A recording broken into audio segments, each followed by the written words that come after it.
Siemano, witam was z Holandii. Aktualnie jesteśmy w hotelu.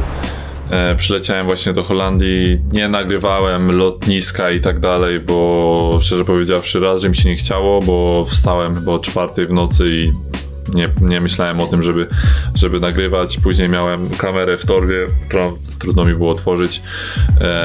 Teraz jestem w Holandii, lecimy właśnie zaraz do klubu, więc zaraz zobaczycie jakieś przebitki. No pewnie jak mi doktor spróbuję to nagrać, jak doktor mi to kolano ogląda. Później postaram się nagrać jakiś trening i mam nadzieję, że przez te 3 dni nagram jak najwięcej, tak żeby pokazać wam klub, to co się dzieje tutaj dookoła. Jutro jest mecz, więc na mecz też was wezmę i mam nadzieję, że coś fajnego z tego wyjdzie.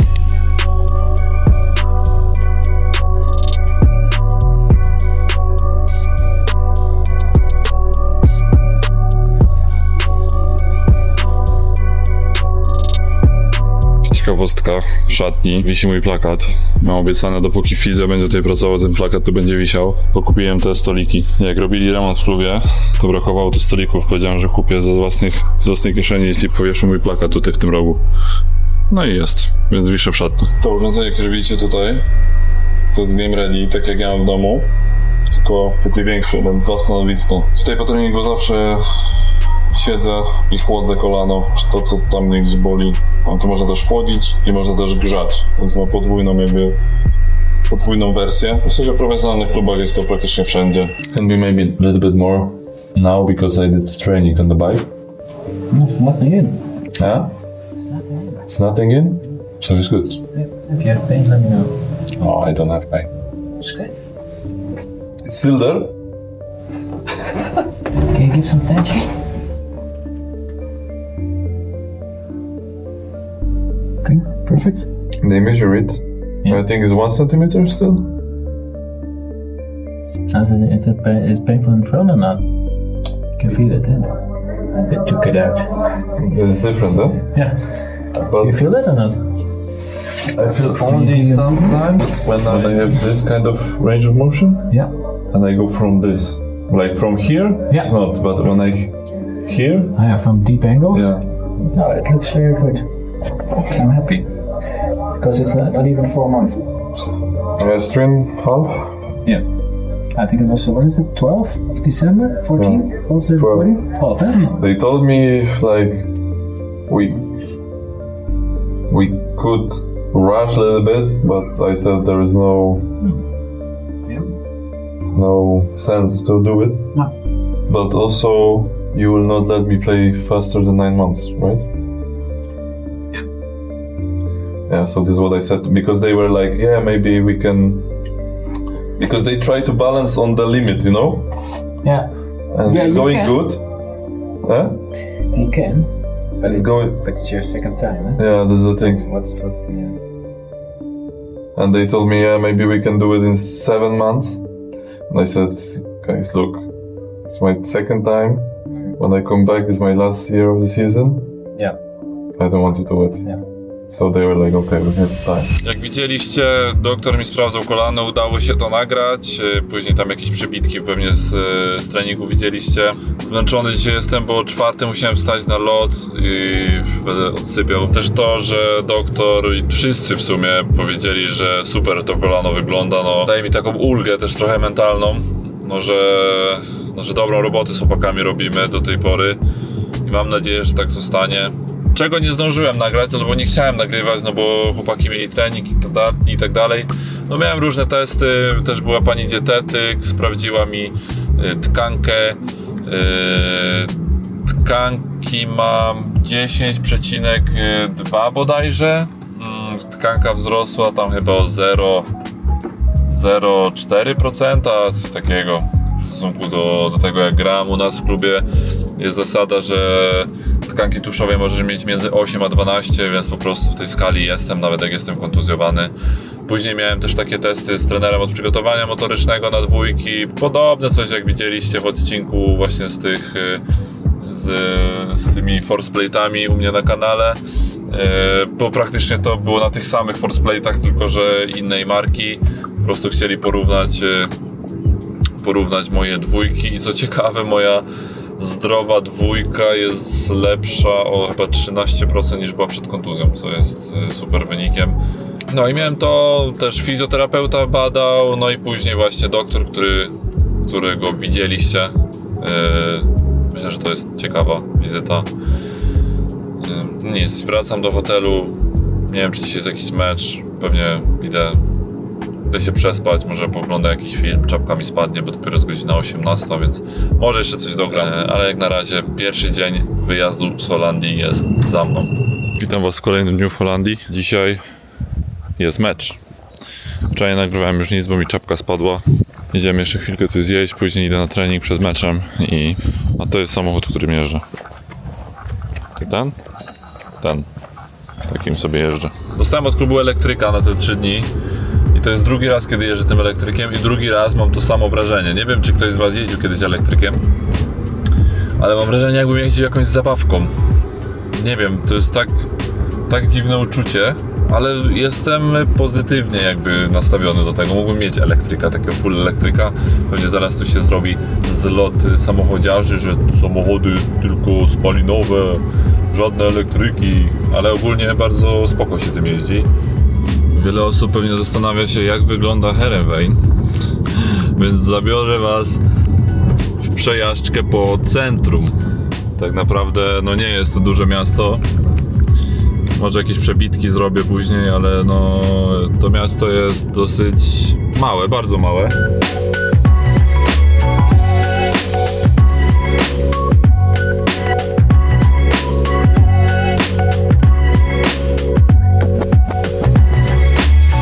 Szatnia przygotowana do meczu.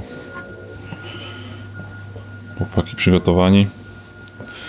Oni przychodzą 3 godziny przed meczem. Aktualnie jesteśmy chyba 5 godzin przed meczem. Ja tutaj się przebiorę, zrobię trening i później już nie będę raczej kamerował. Raczej już z samego meczu Wam pokażę, jak to wygląda. Widzieliście też, że byłem w sklepiku, kupiłem 5 koszulek, bo jak ktoś ogląda moje streamy, to może wygrać takie koszulki. I takie koszulki będę wysyłał do tych ludzi, którzy za te punkty oglądania mnie na streamie wybrali sobie koszulki, więc ci, którzy są z Twitcha, widzicie, pamiętam o Was i koszulki są w drodze. Tutaj jest nasza szatnia. Tutaj macie prysznicę. Jak prysznicę jest jacuzzi. Takie banienki z zimną wodą, tutaj się wchodzi, ustawia się temperaturę i jest zimna woda do regeneracji. Tu dalej idziemy. Jest takie pierwsza siłownia, to jest taka, w sumie tutaj najczęściej trenuję, bo ona jest bardzo blisko szatni. No i w sumie jest wystarczająca. Jest dosyć mała, ale jest wystarczająca. Mam jeszcze drugą siłownię, do której Was zaraz zabiorę. Tam jest ten plakat, który Wam mówiłem.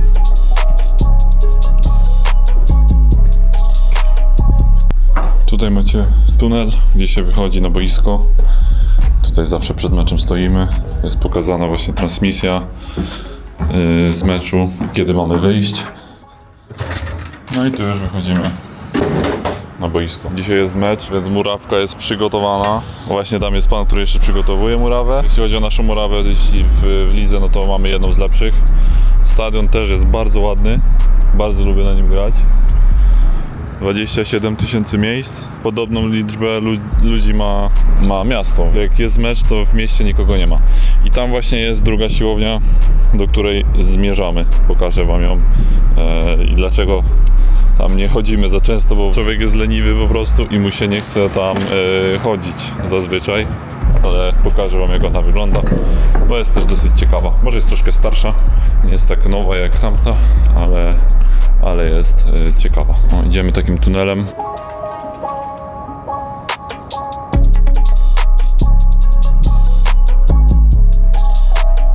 Tutaj mamy taką siłownię główną, ona jest dużo większa. Tutaj robimy jakieś testy szybkościowe, no różne inne rzeczy. Ona jest przygotowana w sumie pod wszystko. Tutaj widzicie, można robić przysiady, no cokolwiek byście sobie nie wymyślili, to tutaj jest. Tamta jest bardziej nowoczesna, bo te przyrządy są nowoczesne, ale no tutaj robimy wszystko praktycznie. Jesteśmy w stanie zrobić wszystko, jakieś testy właśnie biegowe na sprinty, na chyba nawet na fotokomórkach chyba do 30 metrów, no bo tak duża jest ta siłownia. Nie wiem, czy mi klub to puści, bo będę musiał to wyweryfikować z klubem, żeby mi to puścili, ten odcinek, ale myślę, że dla Was to może być bardzo, bardzo ciekawe, jak wygląda właśnie taki mój klub od środka. Pokazałbym Wam jeszcze boiska treningowe, ale u nas w klubie jeździć na boiska treningowe rowerem, bo są blisko tutaj, ale właśnie rowerem nie podjeżdżamy na trening. Jak bardzo, bardzo pada, to nawet samochodem czasami można podjechać, ale to jest 5 minut drogi, a na to nie jest tak, że ja teraz podszedł, muszę zrobić swój trening. Więc co? Wracamy na tamtą siłownię, bo myślę, że tamta siłownia przytulniejsza jest. Wolę tam trenować, szczerze powiedziawszy, niż tutaj. No ale chciałem Wam po prostu pokazać. Tu nad głową jest trybuna, jak możecie widzieć, więc i tak pewnie zaraz tą siłownię zamkną, bo jak jest mecz, to po prostu muszą ją zamknąć, żeby tutaj ludzie nie wchodzili.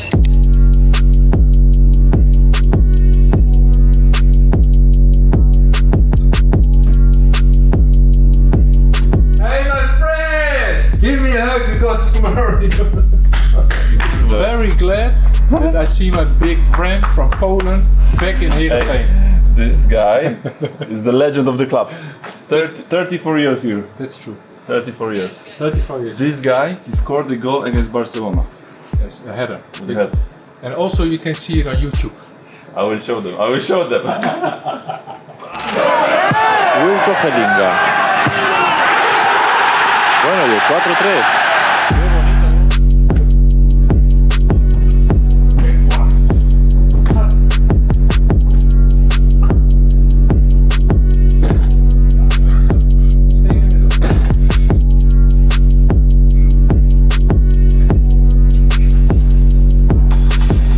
To be clear, these weights are just for the film, eh? Yeah.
First half I was watching it more tactically, because I was on the normal stance.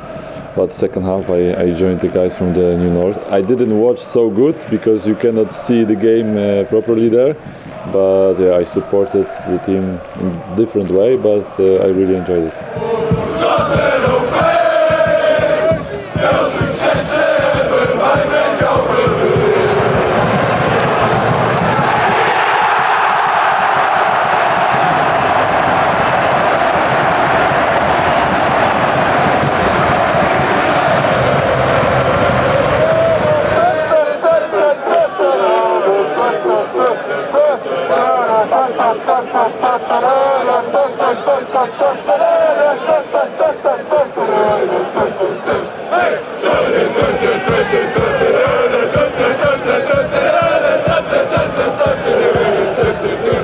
I really like the club. I love the city and the fans, of course. I played so many games here in front of these fans. So when I came here, of course, I wasn't a big fan of Heerenveen. But when you're so long time here, when you feel this love from the people in the city, from the supporters, also from the guys, workers of the club, then you just love the place where you are. And I really love the club. And I think I know I will be fan forever. I will support the club forever. Właśnie wyszedłem ze stadionu po meczu. Jak widzieliście, działo się. Działo się i to sporo. Jeszcze jak się moja Ala ze mnie śmieje, że jestem patusem z Matejki, to trochę ze mnie zostało jeszcze tego kibola. No ja lubię to trochę, powiem wam, że lubię to. Za dużo drugiej połowy nie oglądałem, praktycznie w ogóle. Czemu ja się w ogóle tam znalazłem? Bo za każdym razem, jak dodawałem coś właśnie z meczów, jakieś tam Insta Stories czy coś związane z klubem, to za każdym razem właśnie do mnie pisali: musisz przyjść na New North, musisz przyjść na New North. New North to jest właśnie trybuna naszych kibiców. Mogę mieć trochę inny głos, bo trochę tam śpiewałem.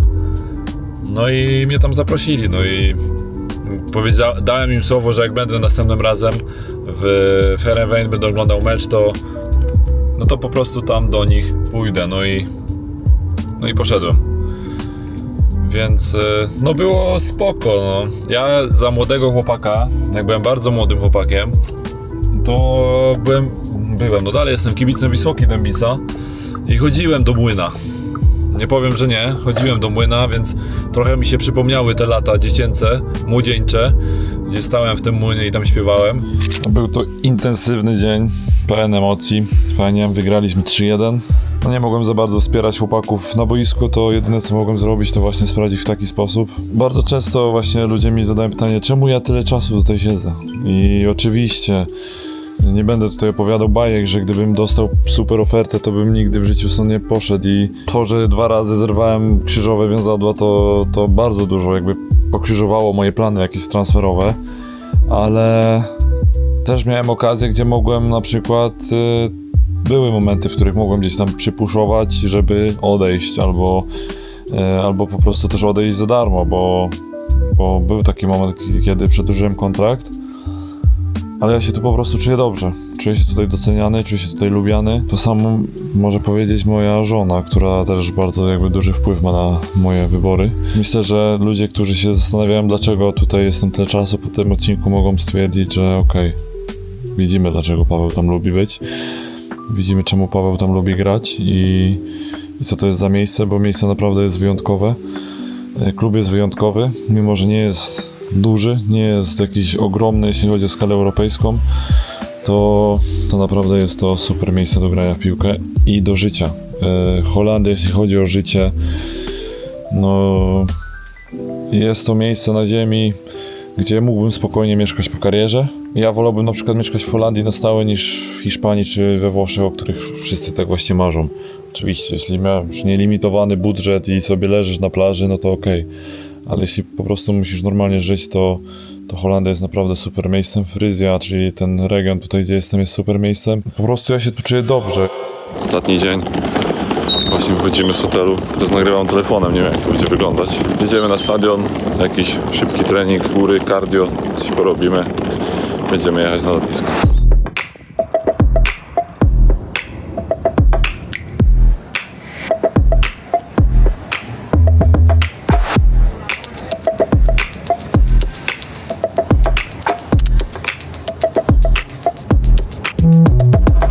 Mam chwilę na lotnisku i wpadłem na pomysł, żeby podsumować ten cały wyjazd. Myślę, że będziecie mieć z tego fajny odcinek, bardzo fajny odcinek, ale dzisiaj dopadła mnie taka trochę taki moment smutku, bym powiedział.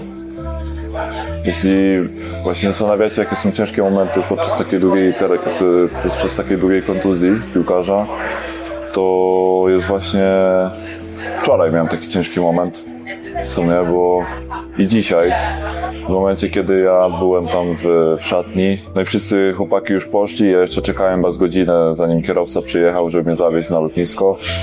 No i miałem takie, kurde, oni są po dobrym meczu, wygranym meczu. Ja też super się bawiłem, bo byłem na trybunie kibiców, no ale no, to nie jest to, co ja najbardziej kocham, nie? To nie jest moja rola na stadionie i zazwyczaj jestem tym bardzo ważnym punktem drużyny, którego jest oparta ta drużyna. A teraz czułem się jak taki wyrzutek trochę, który nie jest potrzebny. I zdałem sobie sprawę, że jakby ta rehabilitacja, że jest w Polsce, to jest super decyzja, bo nie wytrzymałbym tutaj. Nie wytrzymałbym w Holandii, mimo że bardzo lubię Heerenveen i wszystko, ale jak jestem zdrowy, nie wytrzymałbym tu psychicznie. Będąc kontuzjowanym i widzieć to jest trochę egoistyczne, ale widzieć to, jak na przykład właśnie chłopaki się cieszą po meczu i jak to wszystko wygląda i będąc bardzo blisko tego, czułbym się źle.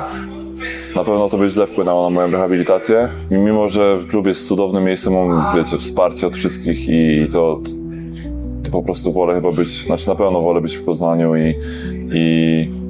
i być z dala od tego, bo jak się jest właśnie blisko tego, to trochę jakby się jak lizać lizaka przez szybę, nie? To jest ta sama rzecz, że niby jesteście blisko, a tak daleko. Dzisiaj dopadł mnie taki moment kryzysowy, szczerze powiedziawszy, że no kurde, to jeszcze tyle czasu, nie? Że już jestem tam 3,5 miesiąca po. Tutaj w klubie mówią, że między 9 miesięcy a rok to będzie ten okres, kiedy oni mnie dopiero wpuszczą do meczu, więc do tego czasu jest jeszcze sporo, mimo że widzieliście, że ja tam sobie z chłopakami grałem, 2 kontakty, różne rzeczy robiłem, ale do takiej pełni grania to jest jeszcze daleko i tam byś mnie trochę przygnębia, ale dużo bardziej by mnie przygnębiała właśnie, gdybym był w Holandii, gdybym był na co dzień z chłopakami. Te dni by leciały dużo wolniej, no a w Poznaniu i to, że mogę sobie jechać na weekend do domu, gdzieś tam mnie oczyszcza i jest dużo lepsze, szczególnie dla mojej psychiki. Może nie za pozytywnie, a już później chyba dzisiaj już nie będę nic nagrywał. Chciałbym wam podziękować za ten odcinek, mam nadzieję, że fajnie się go wam oglądało. Dla mnie ten wyjazd był bardzo pozytywny. Przede wszystkim cieszę się, że to kolano wygląda dobrze, że lekarze i wszyscy w klubie mówią, że wygląda dobrze. Bardzo fajne chwile właśnie jako kibic swojego klubu, ale z drugiej strony bardzo negatywne ze względu na to, że no nie jestem tam w stanie wytrzymać, jeśli nie jestem zdrowy. Oczywiście, jak miałbym kontuzję 3 tygodnie, to nie jest problem, ale jeśli właśnie ta kontuzja trwa tak długo, to uczucie pomijania tego, jakby, że ja nie mogę w tym uczestniczyć, mnie dobija. I bardzo się cieszę, że mogę kontynuować rehabilitację w Poznaniu. I bardzo się cieszę, że mój klub do tego tak po ludzku podchodzi. Oczywiście sprawdza mnie. Nie wiem, co by się wydarzyło, gdybym teraz pojechał do Holandii i nagle moje kolano byłoby spuchnięte i byłoby źle, pewnie by mi kazali zostać. Ale my robimy z chłopakami w Poznaniu dobrą robotę, klub to widzi. I właśnie też super w tym jest to, że właśnie klub pozwala mi i rozumie to. Rozumie to, że ja nie chcę tam być teraz, że ja wolę być w domu z rodziną, blisko swojego domu w Zielonej Górze, że po prostu to jest najlepsze dla mojej psychiki, bo wiem, że w niektórych krajach niektóre kluby tak nie działają. Miesiąc jesteś na przykład w domu i musisz wracać do klubu i w moim przypadku to by było niszczące. Trochę zasmuciłem na koniec ten odcinek, ale mam nadzieję, że wam się podobał ten odcinek. Myślę, że był bardzo interesujący. Pokazałem wam trochę kulis, jak to wygląda. Pokazałem siebie w nietypowych momentach, czyli jako kibic, bo zazwyczaj jestem po tej drugiej stronie, na tym zielonym prostokącie, czyli na boisku. No i nic. Dziękuję wam za oglądanie. Zostawcie komentarze, lajki. Albo jak wam się nie podobało, to nie zostawiajcie.